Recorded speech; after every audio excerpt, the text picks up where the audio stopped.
외교와 안보 그리고 한미 관계는 우리 보수당 국민의힘의 강점 중 하나입니다. 저희가 잘 하고 있고 준비돼 있다는 점을 말씀드립니다. 어떤 분이 미국의 대통령이 되시던 간에 미국 내에서 한미 동맹에 대한 지지는 초당적입니다. 어떤 후보가 당선되시더라도 한미 동맹은 강화될 것이라는 말씀드립니다. 특히 이게 평화 문제가 좀 심각해져서요. 제가 말씀도 좀 한번 들어보고 싶고 그렇습니다. 오늘 미국 대통령 선거가 이제 어떻게 끝나느냐에 따라서 좀 다르겠지만은 달라지겠지만은 일단 제일 큰 일은 한반도 평화를 우리가 어떻게 지켜내느냐 그걸 위해서 대통령이 좀 정부하고 잘 논의해서 절대로 전쟁은 안 된다 이 땅에 이게 이제 제가 볼 때 가장 큰 문제고. 여야 대표들에게도 트럼프 후보의 당선은 미칠 영향들이 많겠죠. 한동훈 후보, 한동훈 대표. 어떤 후보가 미국 대통령이 돼도 한미동맹은 강화될 것이다. 이재명 대표, 평화 문제가 심각하다고 했는데 이렇게 되니까 내일 윤석열 대통령의 기자회견 더 주목받을 수밖에 없겠습니다. 명태균 시형 말고도 과연 윤석열 정부는 트럼프 행정부에 대한 대응책 다 준비가 돼 있냐 이런 질문도 있을 텐데요. 일단 내일의 논점은 이걸 겁니다. 여권이든 언론이든 대통령의 내일 할 말 답은 다 내놓았으니까 그걸 윤 대통령이 직접 언급하냐 마냐 이걸 텐데요. 친윤들, 윤석열 대통령에 가까운 사람들의 목소리 먼저 듣고 오겠습니다. 일하시는 그 모습을 보면은 눈이 올 때 빗자루를 쓰시는 스타일이 아니라 한꺼번에 장비로 제설하듯이 이렇게 열단이 내려지면은 거침없이 나서게 처리하시는 스타일이시니까 국민들께 납득하시고 또 국민들께서 충분히 이해하실 만한 조치가 있으시라 생각합니다. 대통령이나 대통령 부인이 어느 누구한테도 이렇게 박절하게 대하기는 참 어렵습니다. 그때 인식하시는 거하고 또 지금 인식하신 거하고 좀 다를 수도 있다고 생각을 합니다. 그래서 그런저런 점을 고려해서 뭐 대통령 성격이 좀 화끈한 편 아니겠습니까? 그 자리에서 박절하지를 못한 거, 거절하지 못한 거 이런 정도로 지적을 했는데 의외로 그러니까 의도하지 않은 정도로 이게 조금 여론이 나빠지니까 그런 부분을 고려해가지고 설명할 부분 설명하고 또 인정할 부분 인정하지 않으시겠나.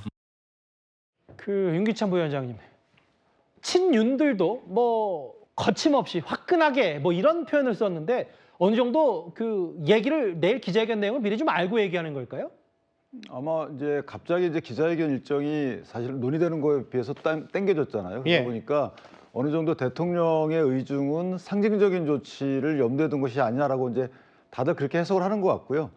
지금 이제 말씀 주신 것처럼 답은 다 나와 있지만 그 답안지를 대통령이 다시는 쓰겠죠. 그런데 거기에 표현 등이 다르거나 또는 순서가 바뀌거나 다소 좀 그 시점을 특정하거나 하는 식으로 약간의 답안 내용은 다를지언정 지금 여러 가지 나온 부분들에 대해서 어느 정도 반영이 되지 않겠는가라는 생각을 하고요. 특히나 이제 그 세간의 큰 관심은 김건희 여사 문제에 대한 어느 정도 해법이 어느 정도 담기느냐의 문제인데 그와 관련해서는 여러분이 낸 답안과 크게 다르지 않는 대통령의 해법이 나오지 않을까. 저도 이렇게 개인적으로 예상하고 있습니다. 그러니까 이제 윤기찬 부위원장 개인적으로도 조금 그 확실히 그 의혹에 답을 하면서 국민들이 원하는 쪽으로 갈 수 있다라는 평가를 하시는 거네요. 왜냐하면 이제 구체적인 조치가 담긴 아마 담화 내지 기자회견에 답변이 나올 것 같아요. 그렇지 않으면 사실 이전에 말씀하신 것과 크게 달라지지 않은 국민적 인식이 뒤따를 것 같거든요. 뭐 예를 들면 김건희 여사 외교 활동 포함해서 모든 활동 중단하겠다 뭐 이런 내용도 나올 수 있다. 뭐 이런 말씀하시는 거예요. 관련된 활동에 대한 언급부터 나오지 않을까라는 생각이 들어요. 그러니까 순방에 뭐 동행하는지 여부와 관련된 이런 구체적인 언급부터 대통령의 말씀에 담기지 않을까라고 개인적으로 예상하고 있습니다. 박절할 때와는 좀 상황식이 다르다는 게 이제 권영세 의원 뭐 일부 친윤들의 얘기였다면 반면 한동훈 대표와 가까운 쪽에서는 내일 대통령이 절대 해서는 안 되는 금기어까지 언급했습니다.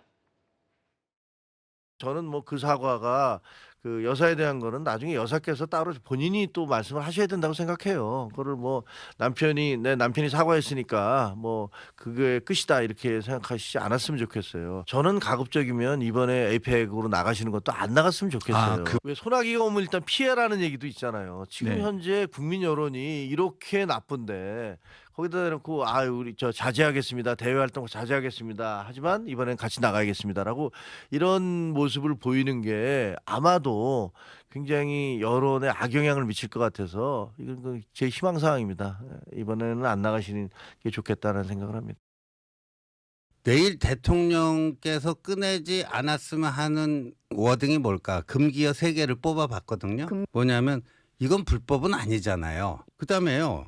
인위적인 뭐 인사 개편, 인위적인 개각은 안 한다. 마지막 하나는 뭐가 있을까요? 뭐 박절하지 못해서 뭐 그랬다. 참 너나 할 것 없이 박절이라는 단어를 참 많이 얘기했는데 장현주 변호사님. 네. 근데 이제 이런 걸 포함해서 뭔가 대통령도 그 획기적인 수준의 말을 내놓아야 된다는 게 사실은 여권 내부에서 친윤 친한 할 것 없이 얘기를 하는 것 같거든요. 그렇죠. 계속 이야기가 나오는 것이 이미 언론을 통해서 그리고 뭐 여야의 정치권들을 통해서 답은 나와 있다라는 이야기들이 많이 나오거든요.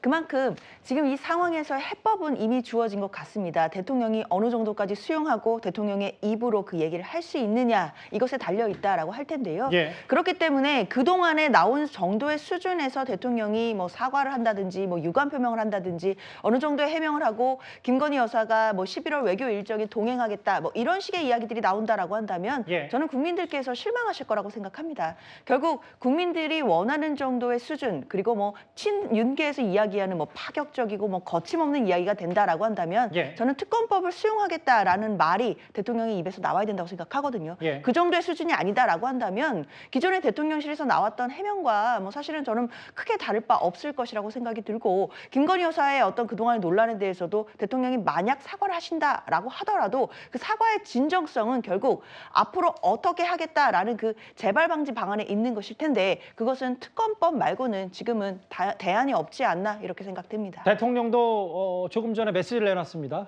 트럼프 후보, 트럼프 당선인 계정에 이제 당선인으로 불러도 무방하겠네요. 트럼프 후보, 트럼프 당선인 계정에 SNS로 윤 대통령이 축하 메시지를 내놨고 내용은 이렇습니다. 그동안 보여준 강력한 리더십 그리고 한미동맹과 미국의 미래가 더욱 빛날 것이다. 글쎄요. 기자회견의 관전 포인트들을 이미 친한 친윤 할 것 없이 일단 관점들을 얘기했다면